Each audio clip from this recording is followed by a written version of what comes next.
Research into exactly who George Burmeister is reveals that he was born in northern Germany on December 18, 1838. In 1848, his family emigrated to St. Louis, Missouri. In America, George attended school and worked during breaks to be able to afford it. When he was 18, George moved to Alton, Illinois to work in a bookstore.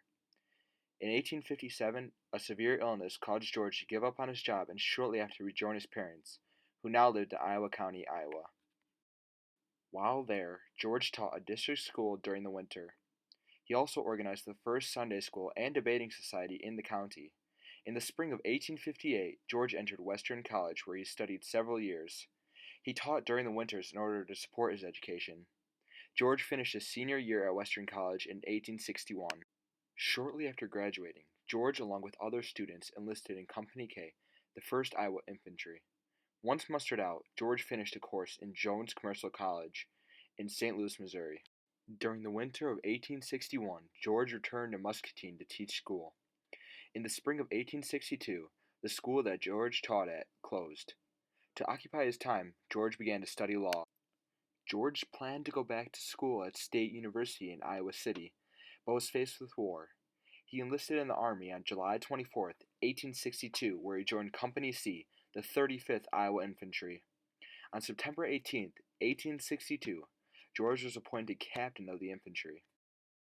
George took part in every battle until being wounded at the Battle of Yellow Bayou, which occurred May 18, 1864, in Louisiana. It is unclear exactly how George was injured, but the injury proved to be fatal because on June 16, 1864, George passed away in St. Louis, Missouri, at the Jefferson Barracks.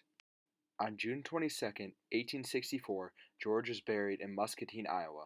All of the information stated was retrieved from the book History of Muscatine County by Irving Richmond. As stated before, George was part of the 1st and 35th Iowa Infantries. According to the article, 1st Iowa Infantry Regiment, the 1st Iowa Infantry was part of the Union Army and it was organized in Keokuk, Iowa. The infantry only fought in one battle, which was the Battle of Wilson's Creek. This battle is important because it was the first major battle of the Trans-Mississippi Theater. George only served 90 days in Iowa's 1st Infantry. The 2nd Infantry George joined was the 35th Iowa Regiment Volunteer Infantry. According to the 35th Iowa Volunteer Infantry Regiment, this was a more active infantry that fought in 4 battles. Those 4 battles included the Siege of Vicksburg, Red River Campaign, Battle of Pleasant Hill, and the Battle of Nashville. George only could have fought in the first 3 battles because the last one took place in December of 1864, during which he had already passed away.